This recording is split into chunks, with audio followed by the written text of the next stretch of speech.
Assalamu alaikum wa rahmatullahi wa barakatuh. Alors, j'aimerais faire une vidéo sur l'influence et la manipulation, mais avant ça, j'aimerais en fait vous expliquer comment je me suis intéressée à ce sujet-là. En gros, si vous voulez, ça date de mon expérience de vie. À l'époque, si vous voulez, j'étais quelqu'un de très naïve. Alhamdoulilah, je le suis beaucoup moins. De ce fait, en fait, j'étais très sujette à la manipulation, que ce soit de la part de personnes de mon entourage, hein, proches ou lointains, pardon, ou de personnes de mon entourage professionnel ou du milieu scolaire, de l'école de mes enfants ou autre quoi. Donc, en fait, si vous voulez, moi, ces personnes-là, quand elles tentaient de me manipuler, je voyais clairement en leur jeu. Je voyais exactement ce qu'elles étaient en train de faire. Mais le problème, c'est que je connaissais pas le nom, je savais pas nommer, je connaissais pas les stratégies, etc. Mais je sentais que ce qu'elles faisaient, c'était pas, en fait, c'était malsain, c'était pas, en fait, bien intentionné. Et en fait, du coup, moi, quand j'étais en conversation avec ces personnes-là, et ben, en fait, je me sentais mal et j'étais frustrée. Du coup, vu que j'étais ignorante aussi, je ne savais pas me défendre et me préserver, en fait, des manipulateurs, menteurs, etc. Donc, entre-temps, qu'est-ce que j'ai fait, en fait, c'est que j'ai mis en place mes propres stratégies, en fait, de défense, entre guillemets. J'ai mis en place des stratégies pour reconnaître les menteurs, les manipulateurs, etc.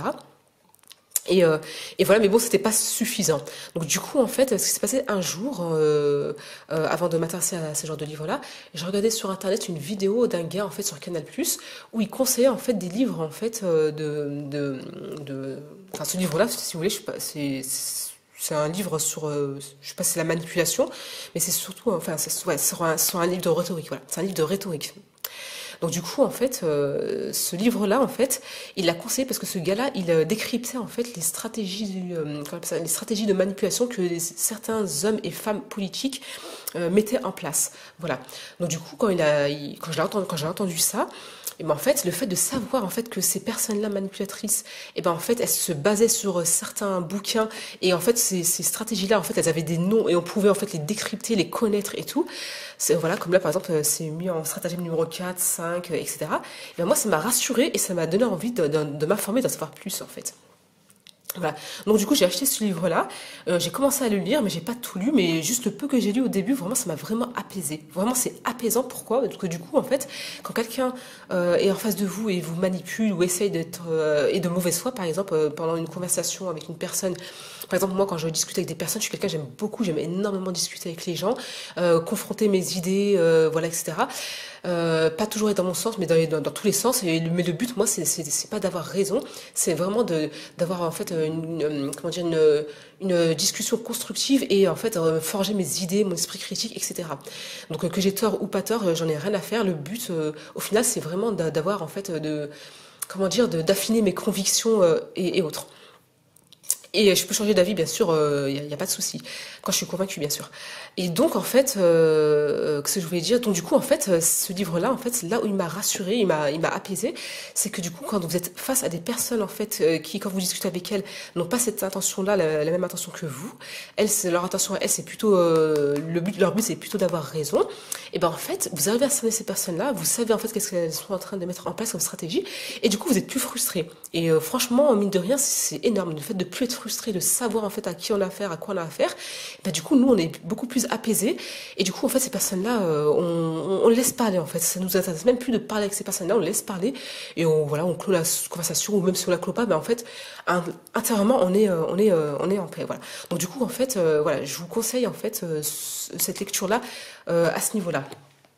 Donc ensuite, suite à ce livre-là, hein, quand j'allais dans les magasins pour m'acheter des livres, hein, que ce soit centre commercial ou librairie spécialisée, ben, en fait, je voyais des livres en fait sur la manipulation. Et malgré tout, ça me rebutait. C'est-à-dire que juste le fait de voir manipulation, à moi, c'est un truc, laisse tomber. Je voulais pas que ça rentre dans mon cerveau. Je voulais surtout pas, en fait, être imprégnée de toutes ces choses-là qui étaient négatives. Donc du coup, en fait, j'étais assez mitigée. Donc voilà. Donc du coup, ensuite, j'ai acheté ce livre-là. Parce que j'ai commencé quand même à m'ouvrir. Et j'ai acheté ce livre-là. Et je me suis dit, il faudrait que je le lise un jour. Donc du coup, j'ai commencé à le survoler, mais j'ai pas vraiment lu. Mais voilà, j'ai juste commencé, enfin, j'ai franchi le pas avec ce livre-là. J'étais plus loin que l'autre livre, parce que là, c'est vraiment la manipulation, quoi, vraiment. C'est connaître, en fait, les techniques et autres. Et du coup, moi, en fait, si vous voulez, c'est bizarre, hein, c'est psychique, mais j'avais peur, en fait, en lisant des livres de manipulation, de devenir moi-même une manipulatrice. C'était vraiment des idées reçues, quoi, bref. Donc, du coup, je l'ai acheté, mais je l'ai pas lu. Mais je comptais le lire, voilà. Donc, ce qui s'est passé aussi, ensuite, c'est que en fait, en regardant des vidéos sur internet, hein, diverses vidéos sur divers sujets, et ben en fait, je suis tombée sur une vidéo qui conseillait en fait ce livre-là, et en regardant cette vidéo-là, pardon, il y a eu d'autres recommandations de vidéos sur le même sujet, et subhanallah, en fait, toutes les personnes qui ont lu ce livre, elles l'ont vraiment recommandé et elles en étaient vraiment satisfaites, et du coup, moi, ça m'a motivée à acheter ce livre-là et à le lire. Donc du coup, en fait, de là, j'ai lu ce livre-là. Et en fait, depuis, subhanallah, ma vision en fait des choses, elle a vraiment changé. C'est-à-dire que maintenant, je vois plus en fait la manipulation comme quelque chose de négatif. Par contre, aujourd'hui, je pense que c'est plutôt en fait, ça dépend plutôt le négatif dépend plutôt de qui l'a entre les mains. C'est-à-dire que ce livre-là, il peut être, c'est comme on dit, une personne par exemple qui va avoir un couteau. Le couteau, en fait, il sert pas normalement à faire du mal aux gens ou à tuer. Le couteau, il sert par exemple, on va dire je sais pas moi, les cueillir à manger ou couper de la viande ou enfin plein de trucs comme ça, à se nourrir ou autre, mais normalement il sert pas en fait à faire du mal aux gens. Voilà, donc le couteau, ça dépend en fait de qui l'a entre les mains. On peut même bricoler ou autre. Voilà. Donc le livre Influence et manipulation et tous les autres outils en fait de manipulation, aujourd'hui je pense que ça dépend de qui l'a entre les mains.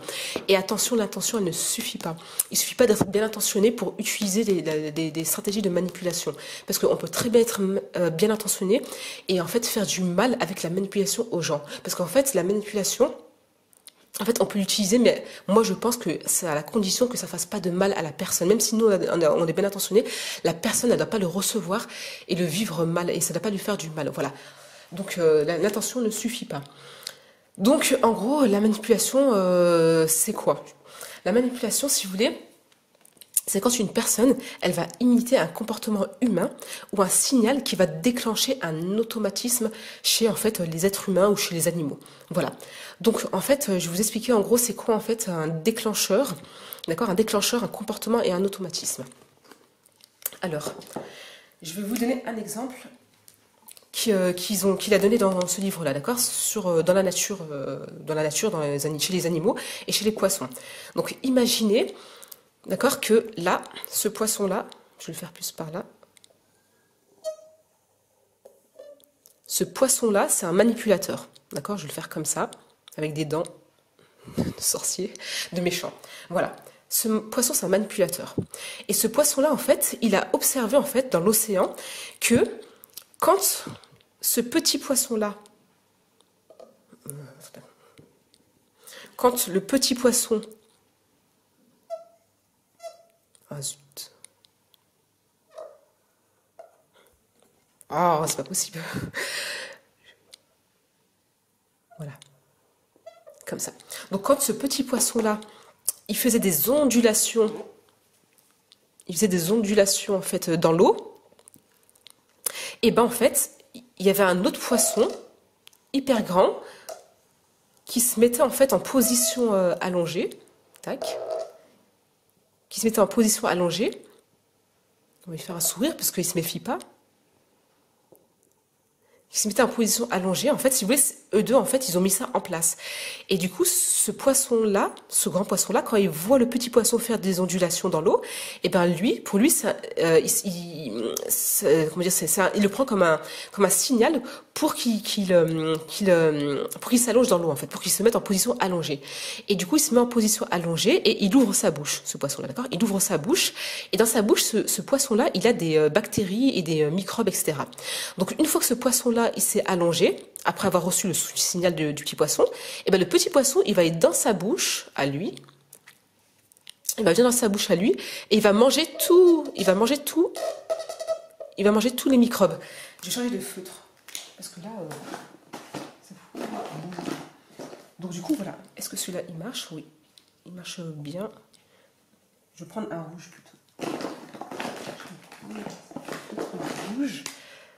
Voilà, voilà. Donc du coup, le petit poisson, une fois que le grand poisson il a allongé, le petit poisson il se sent en sécurité et il va aller dans la bouche du gros poisson.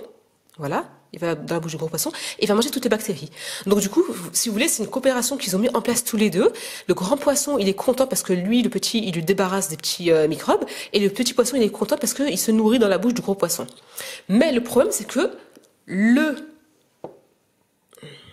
le manipulateur qui est là, le poisson manipulateur qui est là, il voit tout ça et il connaît tout ça. Il a observé tout ça et il sait en fait qu'à chaque fois que ce poisson, il fait des ondulations, ce gros poisson-là, en fait, il va s'allonger, il va ouvrir la bouche et en fait, il va plus être sur ses gardes. Donc, ce poisson-là, qu'est-ce qu'il va faire? Quand un jour, en fait, il aura faim, quand un jour ce poisson-là, manipulateur, il aura faim, et ben en fait, il va imiter lui aussi à son tour le petit poisson, d'accord? Le petit poisson, il va imiter les ondulations du petit poisson. Et ce poisson-là, en fait, le gros, et ben quand il va voir en fait les ondulations, et ben il va s'inanimer, si vous voulez, il va s'inanimer, il va ouvrir la bouche. Et à ce moment-là, qu'est-ce qui va se passer? Et ben ce poisson-là, manipulateur, il va le manger, tac et tac. Voilà. Donc le problème en fait qui se passe, c'est que en fait, déjà je vais vous expliquer en fait ce que c'est, comme j'avais dit, un déclencheur, un comportement et un automatisme, d'accord? Le déclencheur en fait, lui on va dire c'est le poisson, hein, ça pourrait être nous. Le déclencheur en fait, c'est les ondulations, d'accord? Le comportement, c'est le fait que lui en fait, il va s'allonger, il va s'inanimer dans l'eau sans bouger, voilà. Et en fait, le comportement, en fait, il peut être conscient et il peut être inconscient. Et le problème ici, c'est que son comportement à lui, il a été inconscient. Et ça a été un automatisme. Quand c'est un automatisme, en fait, et ben en fait, c'est là que ça peut nous porter défaut. Or, en fait, nous, ce qu'il faudrait, c'est qu'on ait des comportements en fait conscients. Et là, en fait, si vous voulez, dans la situation qu'il y a eu ici, et ben en fait, lui, ce qu'il aurait dû faire, en fait, c'est s'assurer que ce poisson-là, en fait, c'est bien lui. Voilà. Mais le problème, c'est qu'il n'a pas fait ça.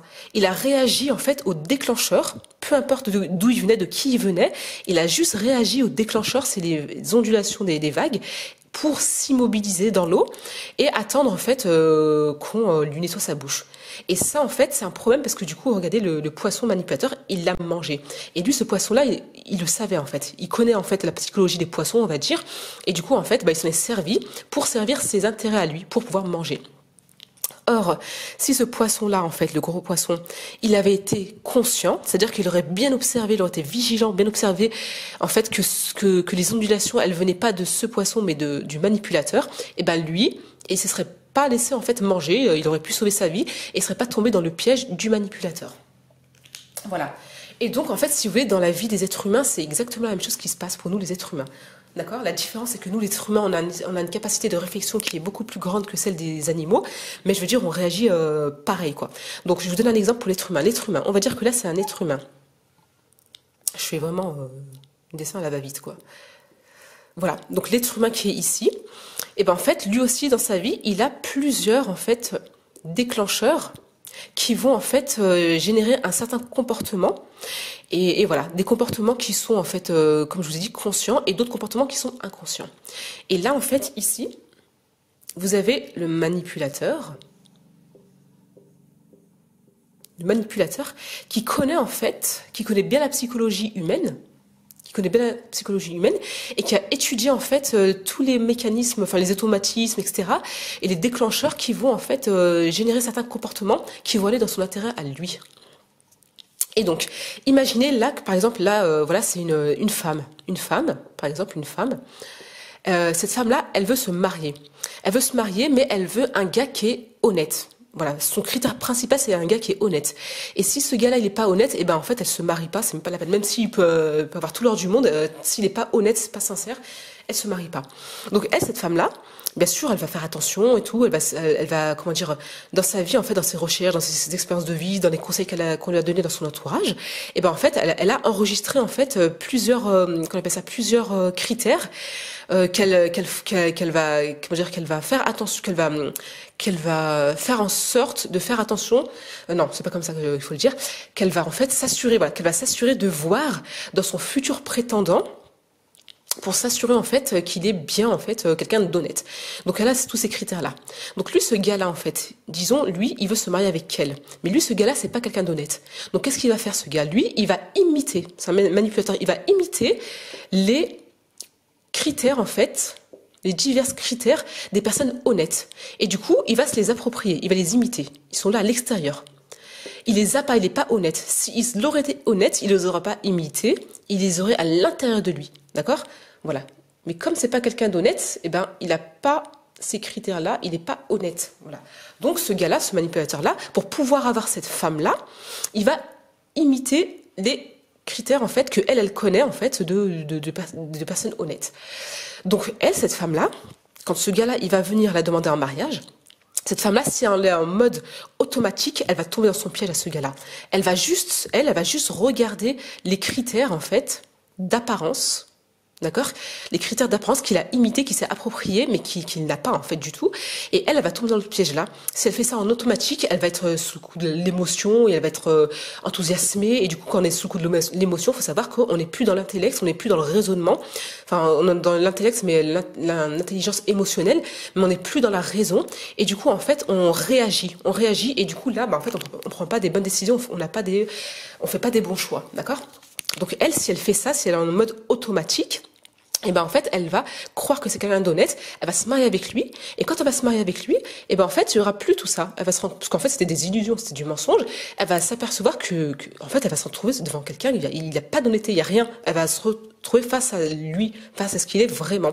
Et du coup, bah là, elle va se sentir piégée, et voilà, du coup, soit elle va rester, soit elle aura la force de rester, soit elle va partir, etc. Bref, c'est pas le sujet de ce que je vous expliquais là maintenant.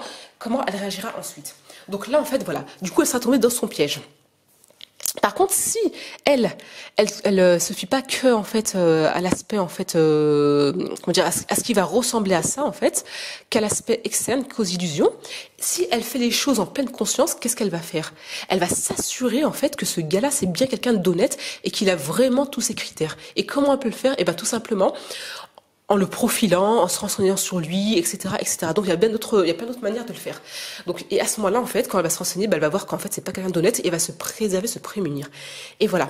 Donc du coup, en fait, si vous voulez, les manipulateurs, c'est exactement ça qu'ils cherchent à avoir, c'est créer des automatismes chez les gens pour pouvoir en fait servir leurs intérêts et avoir ce qu'ils veulent.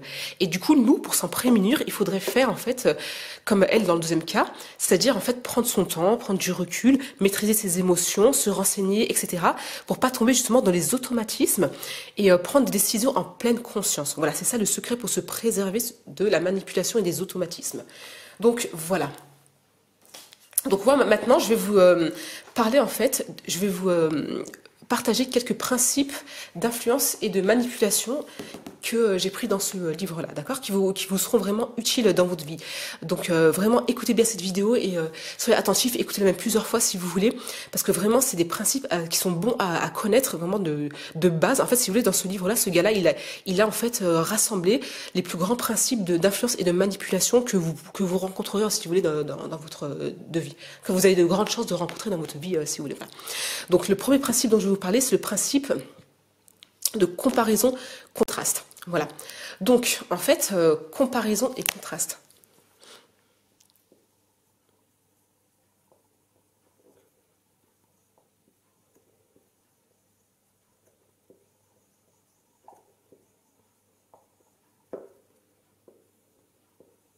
Voilà. Donc, je vais vous donner un exemple.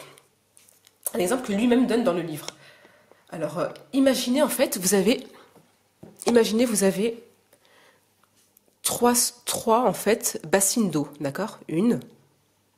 Oh, zut.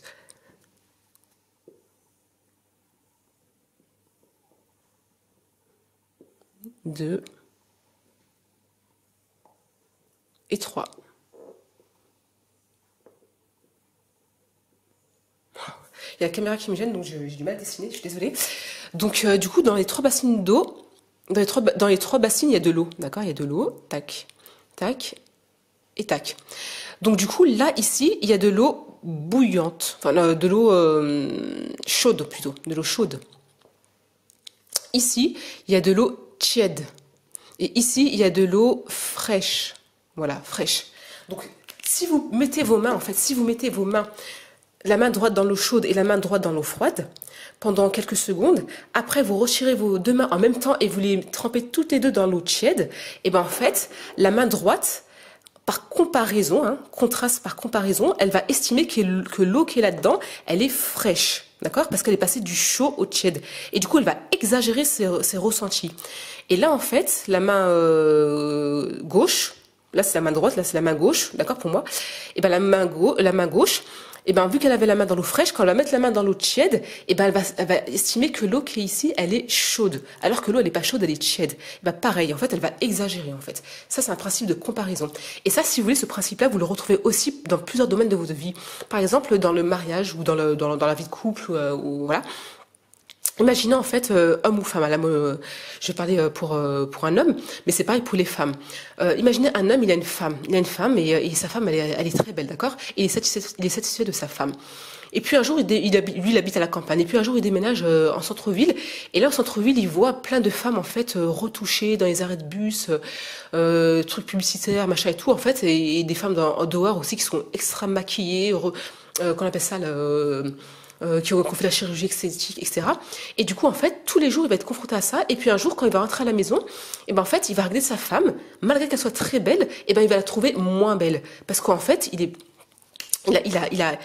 a comparé sa femme en fait, à une femme en fait qui était en fait euh, aussi belle, mais enfin la beauté bon c'est relatif, ça dépend, voilà, on peut être belle pour une personne et non pour une autre et vice versa.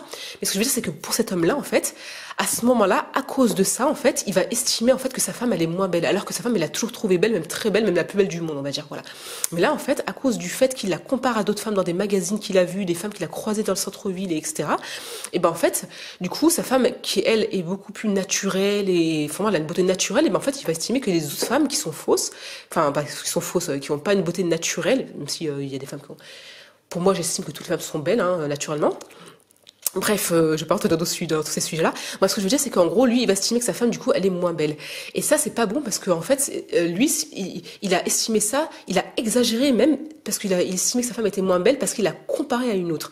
Et vice versa. Si, par exemple, il aurait jamais été au centre-ville, mais par contre, là où il est à la campagne, eh ben, il aurait rencontré une femme qui est beaucoup moins belle que sa femme, eh ben, je peux vous assurer qu'il aurait été conforté, pardon, sous le fait que sa femme, elle est très très belle. Et il aurait même trouvé encore plus belle et il se serait même attaché encore plus à sa femme. Et là, pareil, il aurait exagéré, mais dans ce cas-là, en fait, c'est bien parce qu'il exagère en fait dans le bon sens. Il trouve sa femme encore plus belle. Donc à ce niveau-là, c'est bien. Mais dans l'autre cas, bah, c'est pas bon parce que du coup, il est insatisfait, il trouve sa femme moins belle et du coup, ça peut faire des conflits, des insatisfactions, etc. Voilà. Donc ce principe-là, en fait, voilà, il est aussi, il peut jouer aussi dans le couple. Et pareil aussi dans le commerce, par exemple, ça a sûrement dû arriver à certains d'entre vous. Imaginez en fait que vous rentrez dans une boutique de luxe et que en fait le vendeur il vient vers vous et directement il vous propose d'acheter en fait un costard à 1000 euros. Vous, bien sûr, vous n'allez pas l'acheter parce que vous n'avez pas les moyens. Enfin, imaginons que votre budget c'est par exemple, je sais pas moi, 200 euros. Ben en fait 1000 euros c'est trop, c'est énorme, vous n'allez pas l'acheter. Le vendeur lui, il le sait très très bien que vous n'allez pas l'acheter. Lui, son but c'est pas de vous faire acheter en fait le costard, c'est de vous faire acheter autre chose. Mais comme du coup en fait du costard il va passer du costard en fait il va passer à quand on appelle ça à un autre vêtement qui coûte 500 euros. Mais pour vous 500 euros c'est toujours aussi cher parce que vous avez que 200 euros et vous n'êtes pas prêt du tout à acheter en fait quelque chose à ce prix-là. Et ça il le sait le vendeur. Donc du coup il sait que vous allez faire cette comparaison. Donc qu'est-ce qu'il fait au final? Il va vous proposer un article en fait qui coûte 50 euros, des chaussettes à 50 euros. Et là vous allez acheter les chaussettes. Pourquoi? Parce qu'en fait vous allez comparer, vous allez vous dire en fait, 50 euros comparé à 1000 euros et comparé à 500 euros, c'est vraiment rien du tout. Et vous allez acheter les chaussettes à 50 euros dans la boutique de luxe. Et lui, en fait, le vendeur, c'est ça, en fait. C'est ça qu'il voulait au final. Et c'est très bien. Peut-être qu'il vous a profilé, il a vu vos vêtements, etc. Je sais pas. Mais il a bien vu que vous n'avez pas le budget pour acheter un costard à 1000 euros. Mais il vous l'a comme proposé, en fait, parce qu'au final, il voulait vous faire acheter une paire de chaussettes à 50 euros. Et au final, il sait très bien que dans votre tête, vous allez faire la comparaison. Voilà. Donc, il est passé de 1000 à 500 à 50. Et vous, en fait, vous avez acheté ça. Après, vous allez rentrer chez vous et vous allez être dégoûté. Vous allez vous retrouver avec une paire de chaussettes à 50 euros que jamais de votre vie vous aurez acheté. Si lui, vous n'aurait pas fait, en fait, il n'aurait pas utilisé cette stratégie-là, en fait, d'influence envers vous. Voilà. Donc ça aussi c'est bon à savoir, c'est-à-dire que ce principe de comparaison, voilà, il peut expliquer pourquoi en fait certaines personnes elles se retrouvent avec des choses qu'elles auraient jamais achetées en fait en temps normal. Donc voilà, principe de comparaison. Ensuite il y a un autre principe qui s'appelle le principe de réciprocité. Alors, la réciprocité.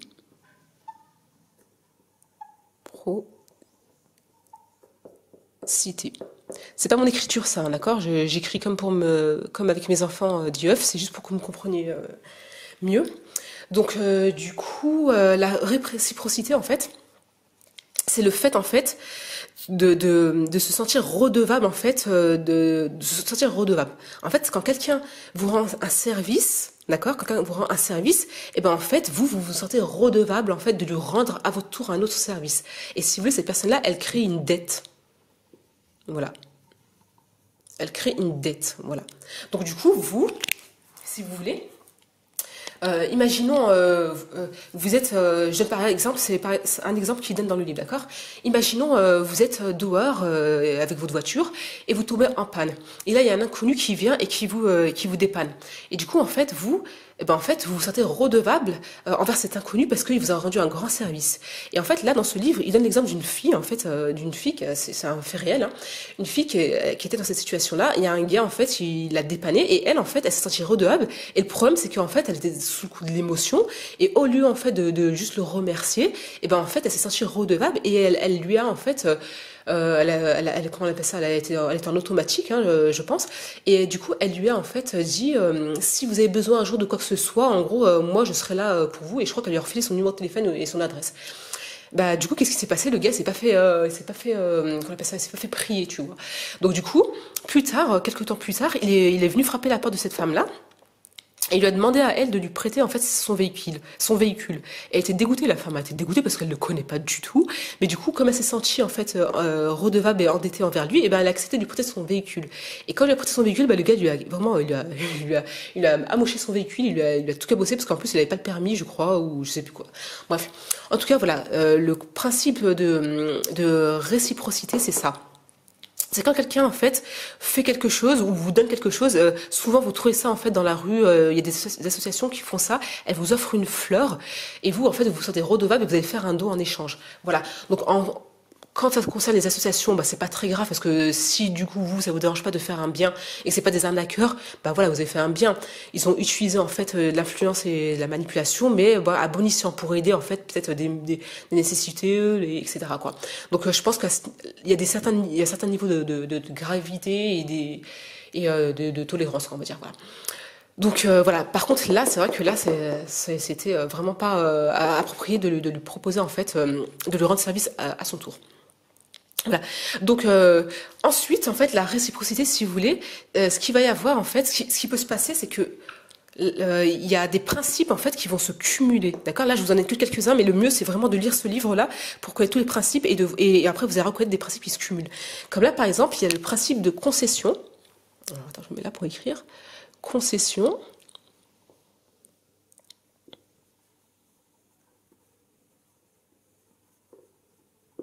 Cession plus, enfin concession c'est réciprocité en fait, mais je vais vous expliquer. Plus contraste, con,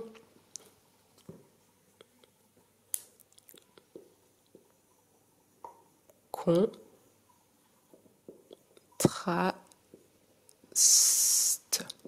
Concession plus contraste, voilà, contraste, ouais, c'est bien ça. Voilà, concession plus contraste. En fait, là, contraste, c'est ce que je vous ai dit juste avant. C'est le principe en fait de comparaison. En fait, si vous voulez, les différents principes d'influence et de manipulation, vous pouvez les retrouver sur Internet. Ils ont divers noms. Là, par exemple, là, le principe de contraste, c'est aussi le principe de comparaison. Il y en a qui leur donnent d'autres noms. Mais en fait, regardez le fond. En fait, le fond, c'est le même. C'est juste la forme qui va changer, d'accord? Voilà. Donc, et concession, en fait, je vais vous expliquer c'est quoi, en fait. Là, c'est lié, en fait, à la réciprocité.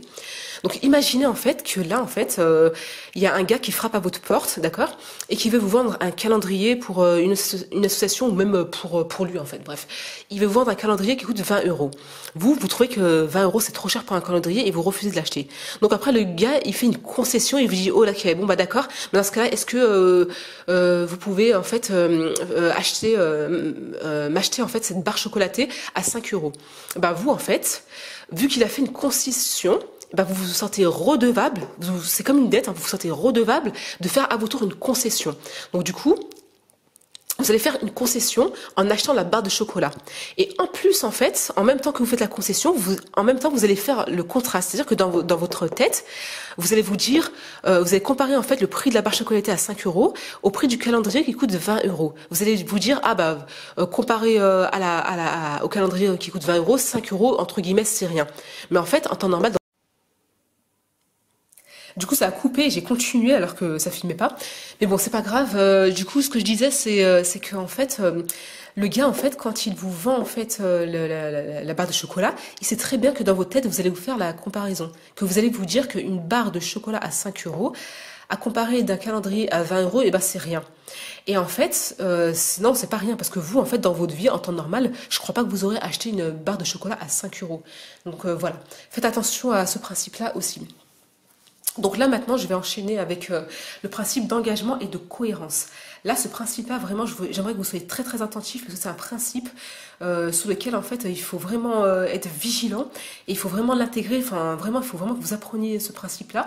Pourquoi? Parce que ce principe-là par rapport enfin pour moi c'est un des principes les plus dangereux parce que par rapport aux autres principes, ce principe-là, il peut vraiment, comment dire, vous gâcher votre vie, vraiment votre vie. C'est-à-dire que c'est pas qu'une question de perte de 5 euros ou je sais pas, vous êtes dégoûté pendant une semaine ou un mois ou autre. Ça peut vraiment faire, enfin, vous pouvez vraiment en fait gâcher votre vie, par exemple par des grands investissements, par des grandes actions, par des choix de vie. Vraiment, ça peut vraiment être des choix de vie. Et je vais vous donner des exemples, Inch'Allah. Donc du coup, pour vous expliquer ce principe-là d'engagement et de cohérence, j'ai écrit un texte pour que vous me compreniez bien et je vais vous le lire, Inch'Allah, pour éviter que je parte dans tous les sens dans mes explications.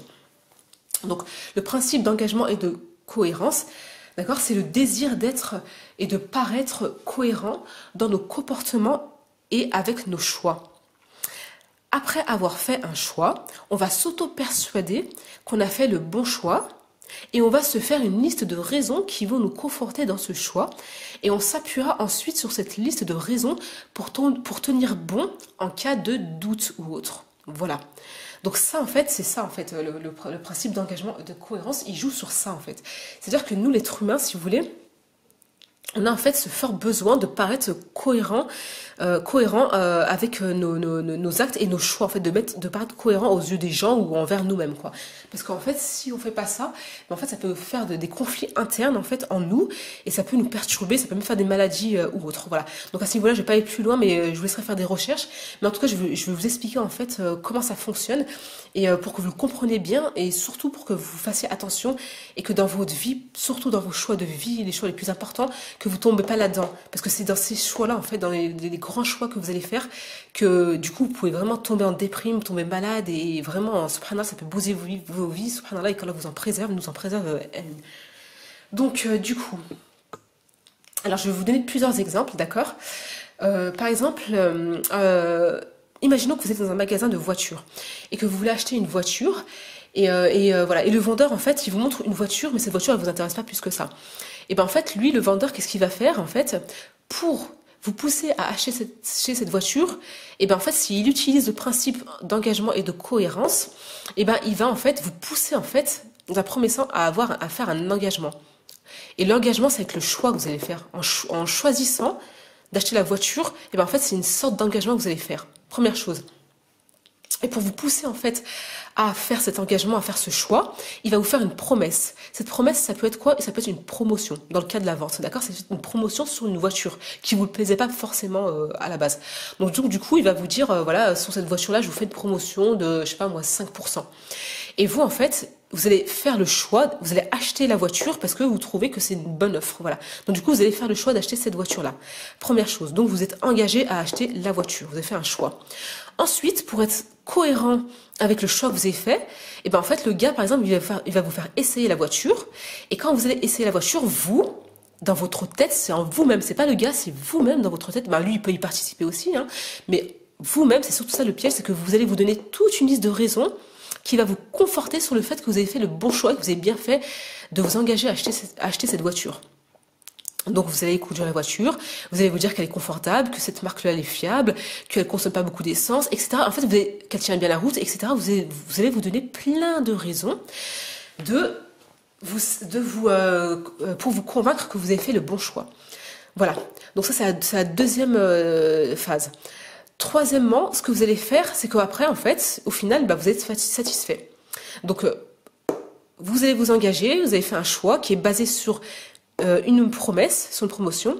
Deuxièmement, vous allez vous donner une liste de raisons internes en vous-même qui va vous conforter que vous avez fait le bon choix.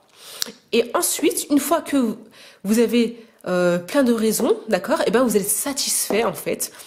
Vous êtes satisfait de votre choix. Mais quand vous êtes satisfait de vos choix, vous n'êtes pas satisfait de votre choix grâce à des raisons initiales. Non, vous êtes satisfait de votre choix à cause de vos raisons internes. C'est ces raisons-là, en fait, qui vont faire que vous êtes satisfait. Il n'y a pas de raison initiale qui vont faire que vous êtes satisfait de ce choix-là. C'est pas la suite, en fait. Voilà. Et donc ça c'est un problème. Donc là, dans le cas du vendeur, d'accord, vous allez vous dire que la voiture, en fait, voilà, comme j'expliquais, elle est stable, etc., machin et tout. Et vous êtes satisfait, en fait, du choix que vous avez fait. Donc du coup, le gars, qu'est-ce qu'il va faire? Je vous fais un dessin pour vous expliquer la suite de ce qui va se passer. Donc vous, on dit là, c'est la voiture. D'accord, la voiture. Là, j'ai une table pour expliquer le principe. Là, c'est la voiture. Donc vous, la voiture à la base, elle vous intéressait pas plus que ça. Elle vous a intéressé du moment où... Je vais reculer un peu. Elle vous a intéressé... Attendez.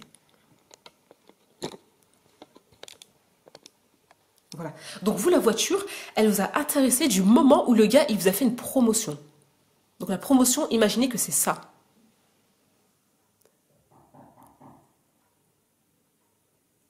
Ça frappe à la porte. J'arrive. Donc du coup, désolé pour l'interruption. Voilà, il y a mes enfants qui ont frappé à la porte.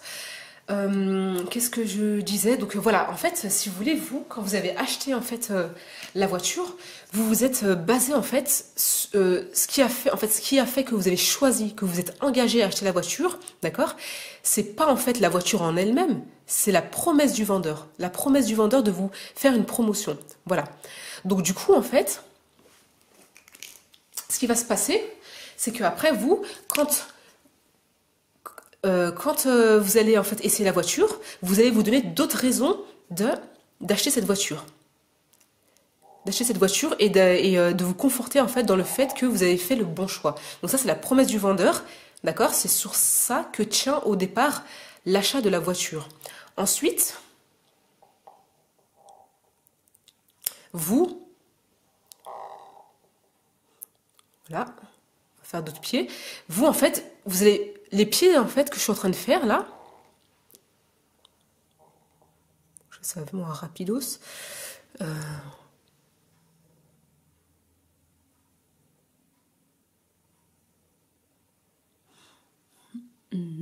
Tac.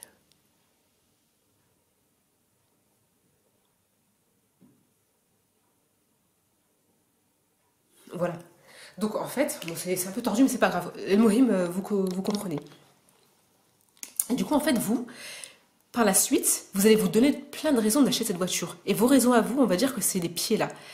Tout ça, les 4 pieds, c'est les raisons que vous êtes. C'est les raisons ici que vous vous êtes données d'acheter cette voiture. Donc du coup,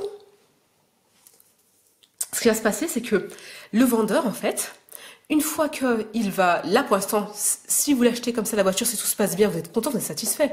Vous avez plusieurs raisons d'acheter la voiture, vous avez la raison initiale et vous avez d'autres raisons. Même si à la base, vous n'aurez pas choisi cette voiture, mais je veux dire, vous avez plein de raisons d'acheter vous avez plein de raisons d'acheter cette voiture.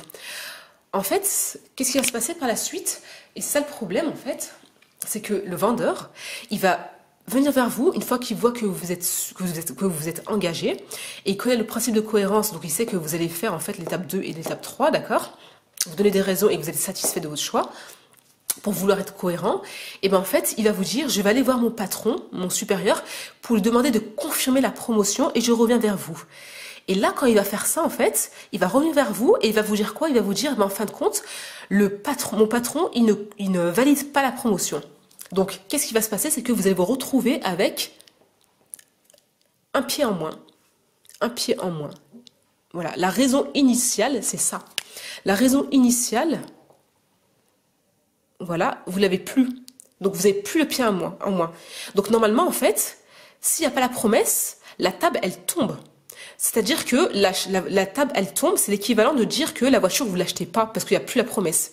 Mais là, le problème, c'est que la voiture, même s'il n'y a plus la promesse initiale, vous allez quand même l'acheter. Pourquoi? Parce que elle tient grâce à vos raisons à vous. Elle tient grâce aux autres pieds que vous avez mis. Et en fait, cette voiture-là, vous allez l'acheter. Donc le choix, la raison initiale, elle n'y est plus. Mais les autres raisons, les 4 autres raisons, ou plus ou moins, eh ben, elles sont là. Et c'est grâce à ces raisons-là que du coup, vous êtes satisfait de cette voiture-là. C'est-à-dire que la satisfaction, elle est liée à ça. Vous comprenez? Elle est liée à ça et non plus au choix du départ, à la promotion. Et ça, c'est un problème. Pourquoi? Parce que s'il n'y aurait pas eu la promotion, il n'y aurait pas eu les pieds et vous aurez jamais acheté cette voiture. D'accord? Voilà. Et ça, les gens, ils le savent. Et ça peut être un problème dans d'autres aspects de votre vie. Et je vais vous donner un autre exemple, en fait, qui donne aussi dans le livre. Par exemple, Sarah, dans le mariage, par exemple. Sarah, en fait, c'est une femme qui était en couple avec un gars qui s'appelle Tim, d'accord? Et ce gars, en fait, si vous voulez, au début, elle était avec lui, elle regardait ses qualités et ses défauts, hein, tout le monde a des qualités et des défauts, mais il avait des défauts, en fait, qui étaient trop et qui pouvaient nuire, en fait, à leur relation. En fait, il buvait d'alcool, je pense qu'il n'était pas stable, et aussi, il voulait pas se marier alors qu'elle voulait se marier. Voilà, et elle, c'était très important pour elle, en fait, qu'il arrête de boire d'alcool et qu'il se marie. C'est surtout ça, en fait. Et en fait, ce qui s'est passé, c'est que ils ont eu, après 2 ans de relation, Sarah, elle a décidé de mettre un terme, en fait, à leur relation. Elle a quitté Tim, d'accord? Donc, quand elle a quitté Tim, et ben en fait, elle était contente de son choix, et après, elle a refait sa vie des années plus tard, et elle a rencontré un autre gars, d'accord? Voilà, elle a rencontré un autre gars, et l'autre gars qu'elle a rencontré, en fait, lui, par contre, il buvait pas, et il était stable, et du coup, il a demandé un mariage, et elle devait se marier avec ce gars. Et Sarah et Tim, il a su, en fait, que Sarah allait se marier. Qu'est-ce qu'il a fait, Tim? Il est parti voir Sarah, et il lui a demandé, en fait, d'annuler son mariage, et de se remettre avec lui, pour qu'en gros, en fait, ils reprennent une relation, etc. Et il lui a promis, comme ici, je vous refais le dessin, mais avec un autre exemple, il a promis à Sarah, tac, tac, d'accord? On dit que ça, la table, cette fois-ci, elle correspond plus à la voiture, mais elle correspond à la relation qu'il y a entre Tim et Sarah, d'accord? Voilà. Donc, Tim, il vient vers Sarah, il lui demande de laisser tomber son mariage avec un gars qui est stable et qui veut se marier, et il lui promet à Sarah, il fait des promesses, parce que Sarah, quand elle voit Tim, elle le voit comme ça. Elle a aucune raison d'aller vers lui, parce que, voilà. Donc, lui, qu'est-ce qu'il fait? Tim, il le sait, qu'est-ce qu'il fait? Il lui promet des choses. Donc, du coup, il met la promesse ici. C'est sur ça que va tenir la table. Leur relation, elle va tenir sur les promesses de Tim. Il lui promet à Sarah, en fait, qu'il va arrêter de boire d'alcool, qu'il va se marier avec elle, qu'il va se stabiliser, machin, etc. Donc, sur la base de cette promesse, Sarah, elle va accepter de quitter, en fait, son mariage, là, le gars avec qui elle devait se marier, et de s'engager avec Tim de nouveau. Donc là, elle s'engage avec Tim, d'accord? Elle fait ça, elle fait la première étape. Là, je vais barrer. Voilà, donc Sarah, avec Tim, d'accord, en se basant en fait, pas en se basant, qu'on appelle ça, en espérant, en mettant ses espoirs plutôt, voilà, parce que c'est des promesses, hein, c'est des paroles, en mettant ses espoirs sur les paroles, sur les promesses de Tim, eh ben, elle va faire le choix de s'engager avec Tim de nouveau. Donc elle fait un engagement. Première chose. Ensuite, quand elle est dans la relation avec Tim, elle va se donner plein d'autres raisons pour se conforter qu'elle a fait le bon choix. Elle va se dire, en fait, quand Tim, il est gentil, c'est quelqu'un de très gentil, de serviable, d'intelligent, etc. Elle va donner plein de raisons de se conforter qu'elle a fait le bon choix. Donc, les raisons de Sarah, bon là, j'ai fait plus simple, les pieds, elles sont là. Voilà, tac. J'ai un peu trop vite.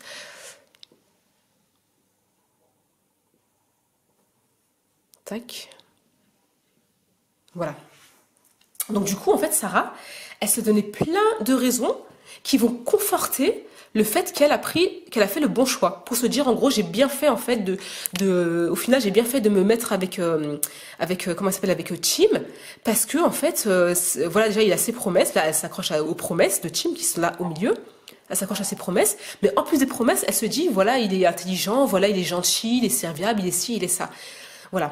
Donc du coup, Sarah, elle est satisfaite. Voilà. On en arrive à là. En faisant l'étape 1, l'étape 2, et ben en fait, on amène à l'étape 3, où elle est satisfaite de sa relation avec Tim. Alors qu'au début, rappelez-vous, il n'y avait rien qui faisait qu'elle pouvait être satisfaite de cette raison. Elle n'avait aucune raison de venir, parce qu'en plus, elle avait quelqu'un avec qui elle pouvait se marier, etc., qui ne buvait pas, et machin, et tout. Donc, voilà.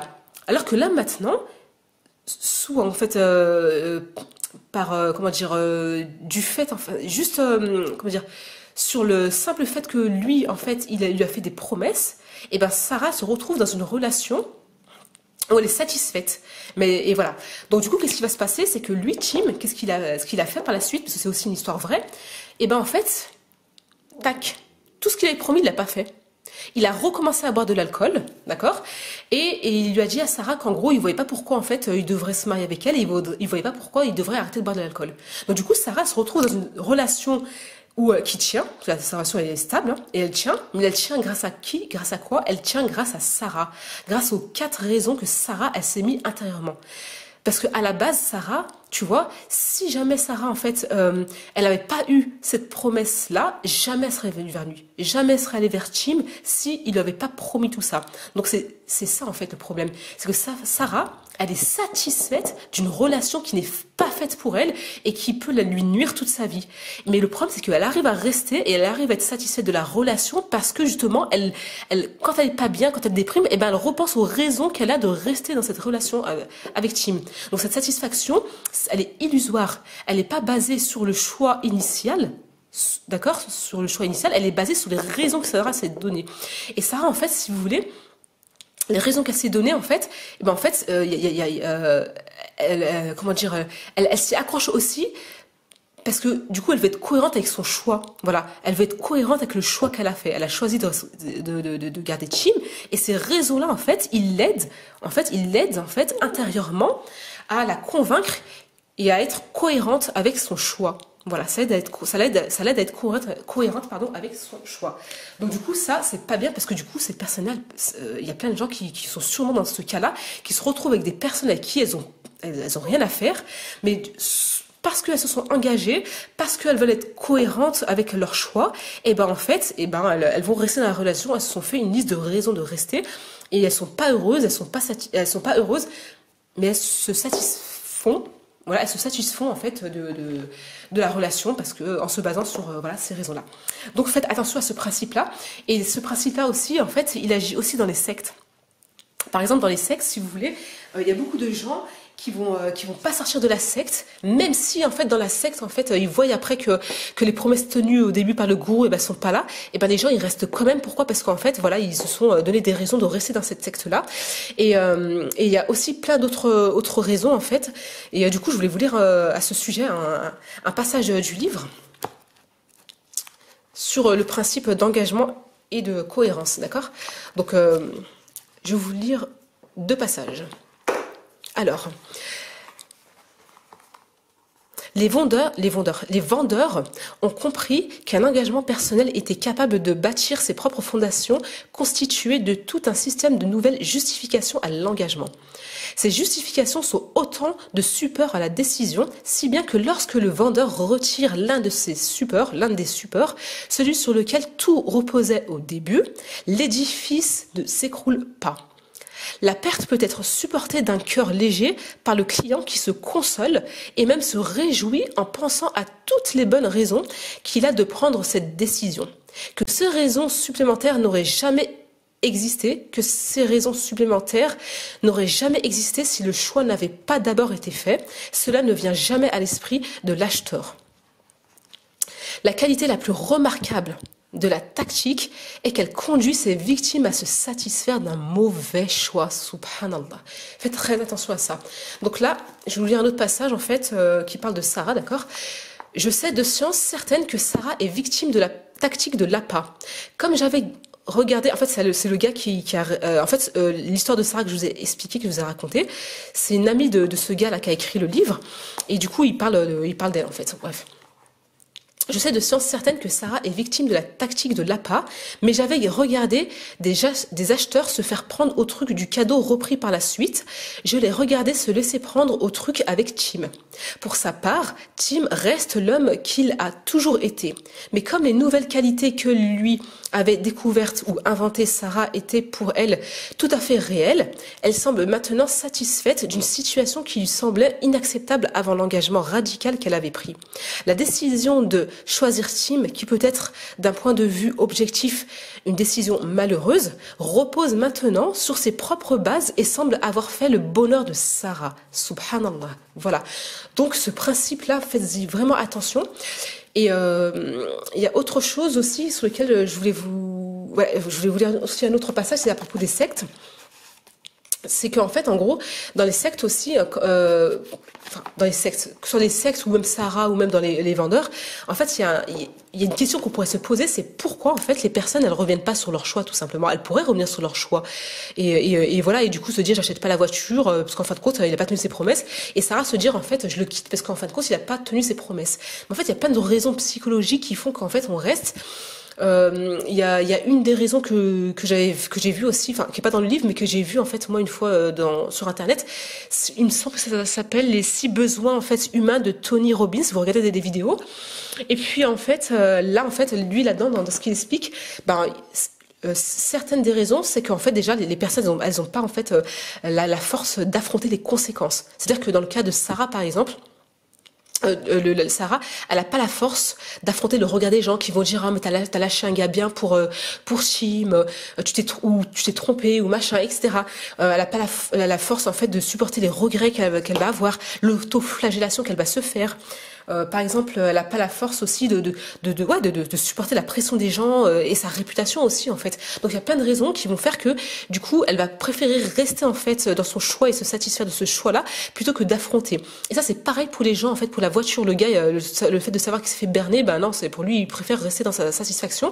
Et pareil pour les gens qui sont dans les sectes, le fait de savoir qu'ils se sont fait avoir et qu'ils ont beaucoup investi dans une secte, et qu'ils ont tellement investi, des fois c'est toute une vie, toutes leurs économies qu'ils ont investi dans une secte, pour eux c'est très très difficile en fait de reconnaître qu'ils se sont trompés, qu'ils étaient dans l'erreur et qu'ils ont eu tort et du coup en fait de supporter pareil la pression des gens, etc. Et du coup ces gens-là en fait pour les aider, qu'est-ce qu'il faudrait faire? Il faudrait tout simplement les soutenir et les rassurer, pas justement les blâmer, etc. Surtout pas parce que ça va les confronter et les enfoncer encore plus dans les sectes ou dans leurs idées que Sarah a fait le bon choix, etc. Parce que non pas parce que ils vous donnent tort et qu'ils sont pas d'accord avec vous, parce que justement ils ont pas la force d'affronter tout ça en fait et de supporter des conséquences. Voilà. Donc du coup je vais vous lire un passage. Vous allez bien comprendre en fait. Voilà. Surtout au niveau des sectes, je pense. Curieusement, ce n'était pas leur certitude qui avait porté les membres à propager leur foi. Là, il parle des personnes qui étaient dans une secte. C'était un sentiment grandissant d'incertitude. C'était l'idée accablante que si les prédictions de déluge et de soupçons volantes ne se réalisaient pas, soucoupes volantes, pardon, ne se réalisaient pas, tout leur système de croyance pouvait être faux. Pour les adeptes réunis dans la maison de Marianne Kish, cette perspective dut sembler atroce. Les membres du groupe étaient allés trop loin, avaient sacrifié trop de choses à leur croyance pour être prêts à la voir s'effondrer. La honte, la perte économique, le ridicule seraient insupportables. Le besoin des adeptes de s'accrocher à ces croyances fut exprimé par eux de façon poignante. Selon une jeune femme ayant un enfant de 3 ans, écoutez ce qu'elle dit.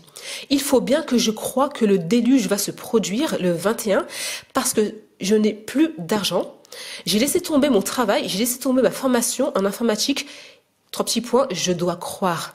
Voilà, en fait, dans les sectes, si vous voulez comprendre pourquoi les personnes, malgré le fait qu'elles voient qu'en gros que le gourou il leur a fait à l'envers, même malgré le fait qu'elles voient qu'en fait il leur a menti, et ben en fait ces personnes-là, elles restent quand même. Pourquoi? Parce qu'elles ont tout perdu. Il leur reste plus que ça en fait. Donc du coup en fait ces personnes-là, il faut les rassurer, il faut leur montrer qu'on va pas les juger, on va pas les blâmer, les casser, les rabaisser, etc.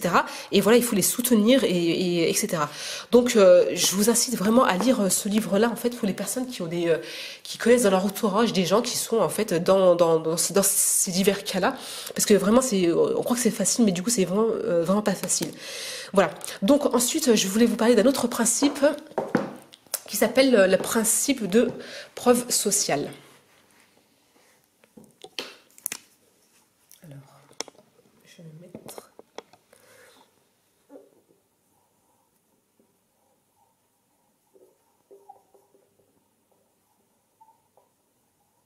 preuve.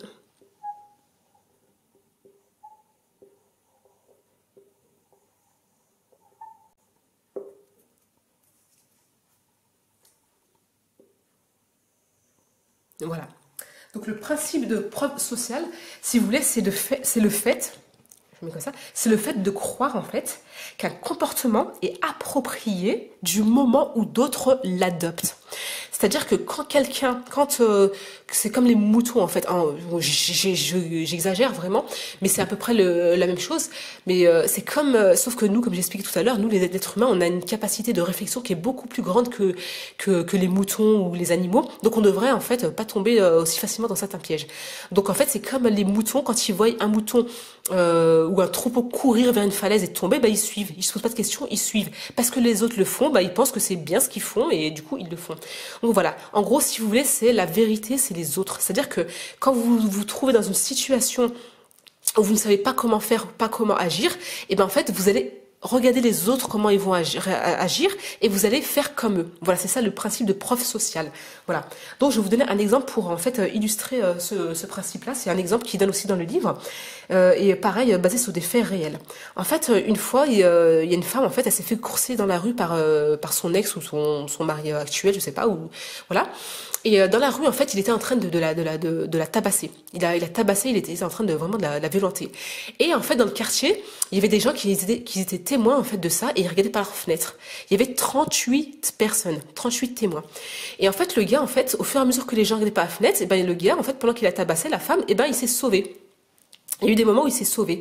Et en fait, il s'est sauvé, mais il est revenu. Parce qu'il a vu que personne ne faisait rien. Donc du coup, lui, il est revenu et il a tabassé encore. Et jusqu'à ce qu'il la tue. Et pendant tout ce temps-là, en fait, les 38 personnes qui étaient par la fenêtre, elles étaient toutes témoins et personne n'a agi et personne n'a appelé la police non plus. Et donc, qu'est-ce qui s'est passé? En fait, ce qui est expliqué, je vous dis vraiment en gros pour pas être trop longue non plus, mais il faut quand même, c'est important de comprendre ces principes-là, c'est qu'en fait, les personnes, en fait, quand elles ont vu ça, elles ont vu la réaction de leurs voisins, elles ont vu que les voisins, ils faisaient rien. Donc, comme elles ont vu que les voisins ne sont pas intervenus et que les voisins n'ont pas appelé la police, et ben, ces personnes-là, elles ont estimé que c'était le bon comportement à adopter, c'était le comportement approprié. Donc, elles ont fait pareil. Donc, elles ont imité le comportement, en fait, social. Voilà, elles ont pas, en fait, appelé la police et elles n'ont pas défendu la personne. Et ça, faut faire très attention, c'est ce qui peut expliquer que dans certains cas, quand vous êtes dans la rue, une personne peut tabasser une autre personne et vous pouvez avoir peut-être 3 ou 4 hommes qui participent à ça, et ben ils font rien parce que ils vont voir d'autres hommes à côté d'eux qui font rien, donc voilà. Et pareil pour par exemple, des fois, on voit des SDF qui sont évanouis dans la rue, personne leur porte secours. Pourquoi? Parce que les gens qui passent, ils voient que les autres ne portent pas secours, alors eux aussi ne portent pas secours. Et ça, c'est dramatique dans ces cas-là. Pourquoi? Parce que justement, là, en fait, comment dire, dans ces cas-là, en fait, on porte atteinte à la vie des autres et voilà, et ça peut même porter atteinte à notre vie, à nous. Donc, dans ces cas-là, c'est très très grave. Après, il y a des cas où ça peut être, enfin, tous les principes que je vous dis, hein, comme j'expliquais, les automatismes et tout, dans la vie en général. Ça peut être bien, hein. Par exemple, quand il y a un danger, demain vous êtes dehors, vous voyez par exemple un gars qui tire avec son pistolet sur tout le monde, le fait d'avoir un automatisme, c'est quoi l'automatisme? C'est le réflexe, c'est de se cacher derrière une voiture pour pas qu'il vous tue. C'est un automatisme, bah c'est bien, c'est très très bien en fait d'avoir des automatismes dans la vie. Et c'est pas ça le problème, parce qu'à ce moment-là, vous n'allez pas rester devant le gars et vous dire alors qu'est-ce que je fais, machin, je vais là. Non, le réflexe que vous avez, c'est de vous cacher pour pas qu'on vous tue. Et puis c'est tout. Donc, ce que je veux dire, c'est que il y a certains cas où, surtout dans la manipulation des personnes, comme je dis, qui sont mal intentionnées, bah en fait, il faut pas être dans le traumatisme, il faut être dans la conscience. Et là, dans ce cas-là, bah, ces personnes-là, elles auraient pas dû. En fait, le mieux, ces personnes-là, c'est que plutôt que d'être dans des automatismes, c'est-à-dire que de copier, enfin, elles n'étaient pas dans des automatismes. C'était plutôt, on va dire, à ces personnes-là des imitations et des raccourcis.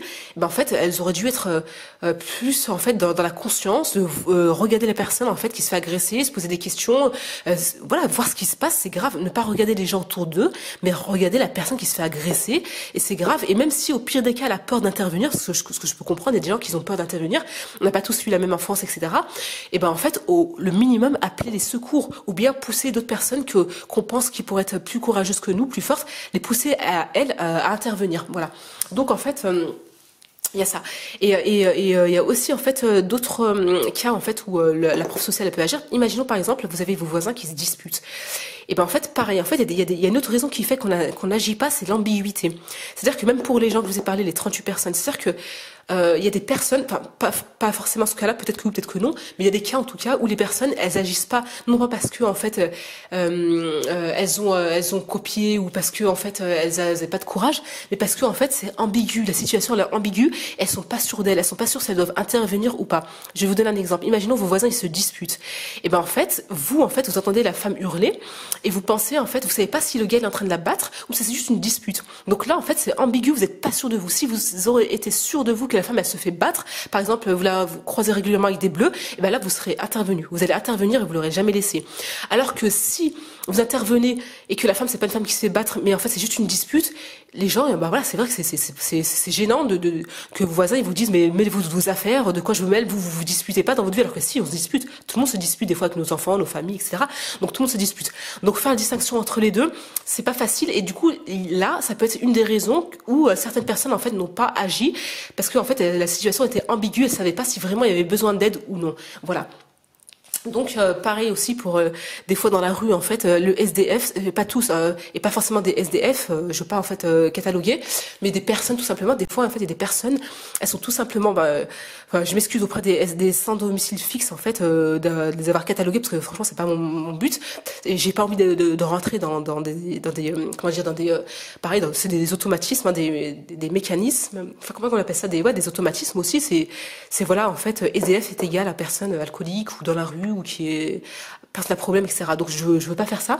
Mais ce que je veux dire, c'est que imaginons que vous êtes dans la rue et qu'une personne quelconque, hein, sans domicile fixe ou non, et ben en fait elle se met à zigzaguer et elle tombe par terre. Et ben en fait là aussi ça peut être une situation ambiguë. Le mieux en fait dans tous les cas c'est d'intervenir pour justement enlever l'ambiguïté, mais en fait il y a des personnes en fait qui ne sont pas intervenues parce qu'elles pensaient que la personne était alcoolique. Voilà, elles pensaient pas que la personne elle prenait un malaise ou autre. Voilà. Donc faites attention à ce principe-là, principe de preuve sociale. Voilà. Donc il y a un autre principe aussi à connaître, c'est le principe de similitude.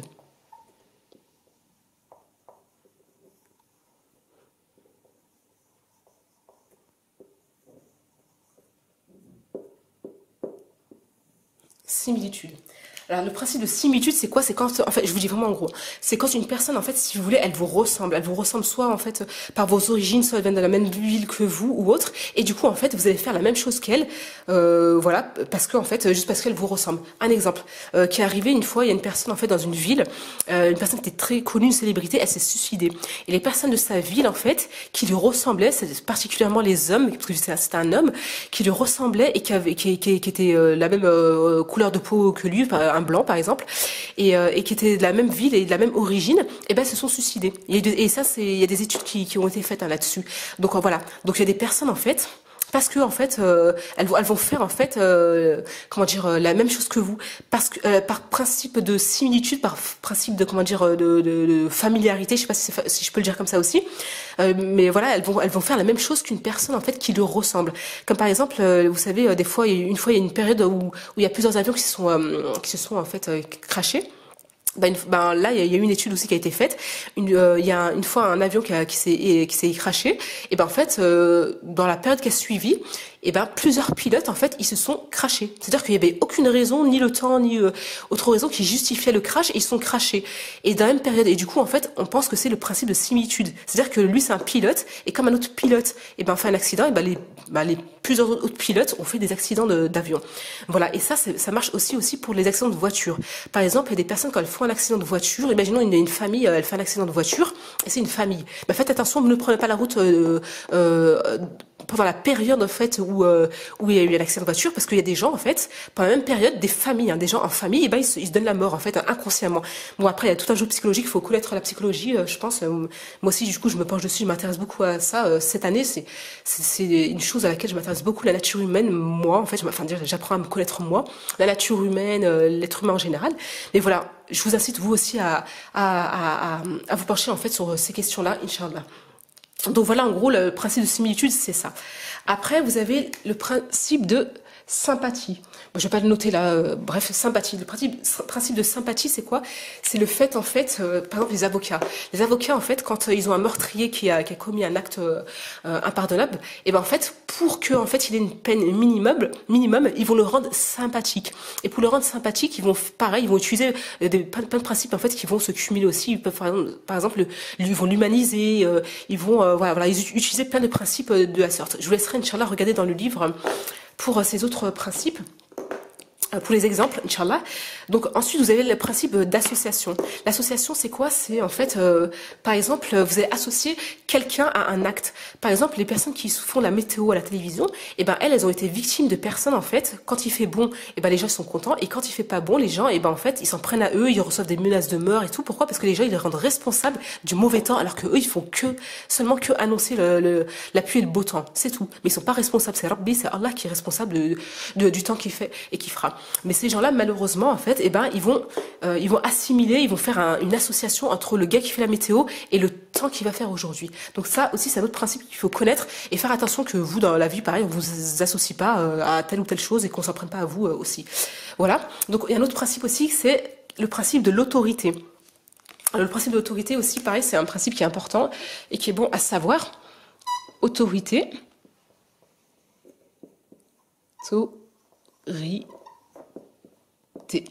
Voilà. Le principe de l'autorité, pour moi, c'est un principe aussi qui est très très dangereux. Donc, du coup, ça a coupé et j'en ai profité pour faire la salade. Alors, je vous parlais en fait du principe d'autorité. En fait, si vous voulez, c'est le fait que quelqu'un, en fait, que les êtres humains, que nous, on se soumette complètement à l'autorité. Et en fait, complètement, c'est-à-dire que l'autorité, peu importe ce qu'elle nous demande de faire, que ce soit bien ou mal, eh ben, on le fait quand même, on s'exécute parce que la personne, en fait, elle symbolise l'autorité ou bien elle a en fait entre guillemets une légitimité d'autorité et voilà. Donc je peux vous donner plusieurs exemples dont un en fait c'est un comment on appelle ça, mais je vous inviterai quand même à le lire dedans le livre parce que c'est un peu plus long. C'est s'il vous plaît si vous voulez, c'est en fait l'autorité, on va dire voilà, à autorité. Là, en fait, c'est une expérience qui a été menée par des chercheurs, hein, des scientifiques à l'époque, je sais plus c'est quand exactement. Et du coup, en fait, il y a eu des volontaires pour l'expérience. Et en fait, l'expérience, là, c'est l'autorité, d'accord? C'est les personnes, les scientifiques qui font l'expérience, ils représentent l'autorité. Donc, je vais leur mettre pour dire que c'est une personne, quoi. Voilà, autorité. Et du coup, en fait, l'autorité, dans l'expérience, en fait, il fallait qu'une des deux personnes, en fait, joue le rôle du professeur et l'autre de l'élève. Le professeur, il devait poser des questions à l'élève, et quand l'élève y répondait faux, et ben, le professeur, il lui lançait une décharge électrique. Voilà. Donc, en fait, ce qui s'est passé, c'est que l'autorité, en fait, c'est elle qui a demandé au professeur de lancer une décharge électrique à l'élève quand il répondait faux. Donc du coup, au début, en fait, il répondait juste. Après, les questions étaient de plus en plus dures, il répondait faux. Et quand à un moment, il pouvait plus répondre, en fait, les décharges électriques, elles étaient de plus en plus fortes. Même quand voilà, quand il répondait faux, en fait, au fur et à mesure qu'il répondait faux, les décharges électriques, elles étaient de plus en plus fortes. Donc, du coup, lui, à un moment, il souffrait, il pleurait, il criait. Et malgré tout, en fait, lui, le professeur, il s'arrêtait pas. Il continuait à donner des décharges. Pourquoi? Parce que l'autorité, les scientifiques qui faisaient l'étude, ils lui ont demandé de continuer. Et même quand lui, le gars qui jouait le professeur, et ben, en fait, il entendait sa souffrance et lui, il suppliait d'arrêter, et ben, le professeur, il n'arrêtait pas. Pardon, même quand le professeur, ouais, il arrêtait pas déjà le professeur, mais même quand il voyait en fait que lui il souffrait, et ben le professeur, il demandait à l'autorité s'il pouvait arrêter parce que c'était insupportable pour lui d'entendre des souffrances comme celle-ci. L'autorité lui disait non, continuez. Et en fait, malgré que lui il supportait pas ce qu'il faisait, qu'il n'appréciait pas ce qu'il faisait, que ça lui faisait mal, et ben il continuait en fait à envoyer des décharges électriques, à faire souffrir l'élève parce que l'autorité lui a demandé. Donc lui, il donne un ordre, tac. Et lui, il exécute l'ordre sur l'élève. Voilà. Donc en fait, c'est ça le problème. C'est qu'en fait, dans ce principe d'autorité, en fait, quand il y a une personne en fait qui symbolise l'autorité ou bien qui a une légitimité d'autorité ou autre, et ben en fait, il y a ce problème-là qui se pose, c'est qu'en gros, en fait, on a tendance à l'écouter en fait presque aveuglément, parce qu'il y a des gens quand même, comme je vous expliquais, il y a des gens quand même qui sont pas d'accord avec ce qu'ils font, mais le problème c'est qu'ils le font quand même. Voilà. Et je vous donne un autre exemple. c'est dans les hôpitaux en fait. C'est déjà arrivé plusieurs cas en fait qui peuvent expliquer comment ça se fait qu'en fait il y a eu des erreurs médicales graves et que personne en fait a su détecter en fait l'erreur ou l'arrêter. Ben, en fait, apparemment, ça s'explique par le même principe d'autorité. C'est qu'en fait, le médecin, comme c'est le médecin, et ben en fait, les infirmières, quand elles ont un patient, ben les infirmières, quand le médecin il donne une ordonnance, il dit à l'infirmière, par exemple, de donner un médicament alors qu'il s'est trompé. Hein. On va dire que le médicament qu'il demande de donner au patient, il s'est trompé. Et ben l'infirmière, elle va quand même lui donner le médicament. C'est ça le problème. C'est qu'en fait, elle va obéir à l'autorité et elle va donner le médicament. Même si elle va lire par exemple que le médicament c'est pas ce qu'il faut, au lieu de se faire confiance, l'infirmière à elle, alors qu'elle a fait des études, elle a étudié les médicaments, elle sait très bien en fait, elle connaît quand même certaines pathologies, ce qu'il faut, ce qu'il faut pas. Et ben en fait, elle va pas s'écouter. Elle va se dire que vu que c'est le médecin, vu que c'est l'autorité, il a sûrement raison. Et elle en fait, c'est peut-être qu'un truc qu'elle a pas en fait saisi ou je sais pas. Mais en tout cas, dans tous les cas, elle va continuer, enfin elle va exécuter l'ordre. Voilà. Donc en fait c'est ce phénomène-là qui peut expliquer pourquoi en fait dans les hôpitaux il y a beaucoup d'erreurs médicales. Parce qu'en fait, ça passe souvent par des chaînes comme ça. Et du coup, voilà, bah en fait, parce que l'infirmière, elle a écouté l'autorité. Et des fois, des infirmières, elles font même pas l'effort, en fait, de voir, en fait, s'il s'est trompé ou pas. Et en fait, le médecin, il dit, elle prend l'ordonnance, elles sont en mode automatique. Voilà, elles sont en mode automatique. Il y a écrit, il faut donner ça, elles prennent, elles donnent ça et basta. Voilà. Donc, ça aussi, il faut faire très attention, en fait, à ce principe-là. Ensuite, ah oui, bah, je voulais vous lire un passage. Donc ça a encore coupé, mais cette fois c'est la batterie. Alors je voulais vous lire un passage. Là c'est... Alors attendez. Tac, on voit pas très bien. Bon voilà, bref, là c'est une image en fait de l'expérience dont je vous parlais. Et je vais vous lire un passage. Mais Inch'Allah, quand vous lirez le livre, Inch'Allah, vous comprendrez mieux. Alors, Milgram a son avis sur la question. Il s'agit, selon lui, d'un sentiment de déférence envers l'autorité qui existe au fond de nous tous. D'après Milgram, ce qu'il faut incriminer, c'est l'incapacité des sujets à se refuser d'accomplir les gestes demandés par le responsable de l'étude, le chercheur en blouse blanche, qui pressait le sujet et éventuellement lui enjoignait d'accomplir sa tâche jusqu'au bout. Voilà.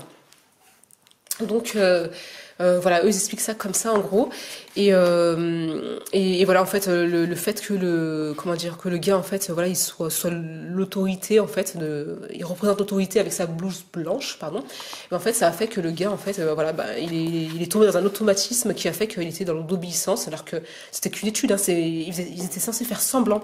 Donc rien n'empêchait de désobéir et pourtant bah, il a obéi jusqu'au bout quand même. Voilà, bref. Maintenant, je vais vous parler d'un autre principe, la rareté. Voilà, principe de la rareté.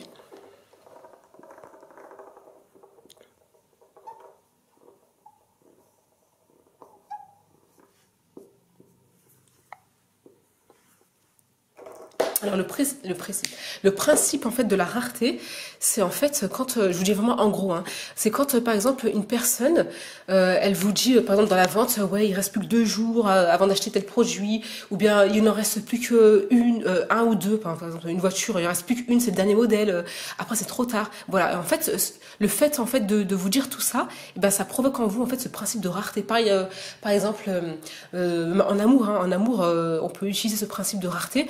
Par exemple votre conjoint, pour pas que vous le quittchiez ou autre, il peut vous dire tu trouveras jamais quelqu'un comme moi, machin et tout, alors que non, genre on est 7 milliards sur Terre, des êtres humains il y en a plein, on n'est pas tous pareils, c'est vrai, on est différents, mais voilà, l'être humain n'est pas rare en lui-même quoi. Voilà, donc le principe de la rareté c'est ça, donc faites attention quand dans votre vie en fait quand voilà on veut vous presser à faire un choix ou ou acheter quelque chose sous prétexte que il reste plus que 2 jours, 1 heure, qu'il reste plus qu'un exemplaire ou autre. Ça aussi c'est un principe d'influence et de manipulation. Je vais vous lire un passage aussi. Voilà. Mais très souvent, nous ne désirons pas les objets pour le simple plaisir de les posséder. Ce qui compte, au contraire, c'est leur utilité. Nous voulons les manger, les boire, les toucher, les entendre, les conduire, ou d'une façon quelconque les utiliser. Voilà. Normalement, dans la vie, c'est ça qu'on veut faire avec ce qu'on veut acquérir, les objets, etc. Donc, dans ce cas, il est essentiel de se rappeler que les choses rares ne sont pas plus agréables au goût, au toucher, à l'oreille ou à la main, du simple fait qu'elles sont moins disponibles. Ça, c'est important de te dire ça. Parce qu'en fait, justement, les manipulateurs, c'est le contraire qu'ils veulent nous faire penser. Ils veulent nous faire penser qu'une chose Rare en fait, ben justement, elle est mieux que les autres, elle est plus agréable au toucher, etc. Alors que c'est pas du tout le cas. Et là, il donne des exemples en fait sur des gâteaux au chocolat et tout, et je vous laisserai lire, Inch'Allah, le livre. Et puis, bah voilà, je pense que c'est fini, ben, j'en suis arrivée à la fin. Donc, j'espère que, Inch'Allah, en fait, j'espère, Inch'Allah, que cette vidéo, elle vous aura vraiment été utile. Moi, en tout cas, je vous assure que ce livre-là, il m'a vraiment été utile. Il m'a fait sortir de ma bulle. Enfin, j'étais déjà sortie de ma bulle, voilà. Mais là, il m'a fait sortir encore plus de ma bulle. Et je pense que j'ai encore du chemin à faire. Mais bon, en tout cas, ça, franchement, je pense que si vous avez un livre d'influence et de manipulation à acheter, je pense que, enfin, moi, je vous conseille celui-là. J'en ai pas lu des tonnes, mais voilà, il a beaucoup été recommandé. Et moi, je l'ai lu entièrement. Il y a à peu près 400 pages. Voilà, il se lit très bien, franchement il est très compréhensible. Après, par rapport au temps, bah, franchement vous prenez un peu de temps chaque jour. Moi je faisais ça, hein, je disais, pour ce livre là, je sais pas combien de temps j'ai mis, mais j'ai dû lire 2 heures par jour à peu près. Et voilà, donc voilà. Sinon, que vous dire d'autre? Inch'Allah, faites attention à vous, hein, soyez vigilants dans votre vie et surtout soyez conscients et faites attention à vos mécanismes, à vos automatismes.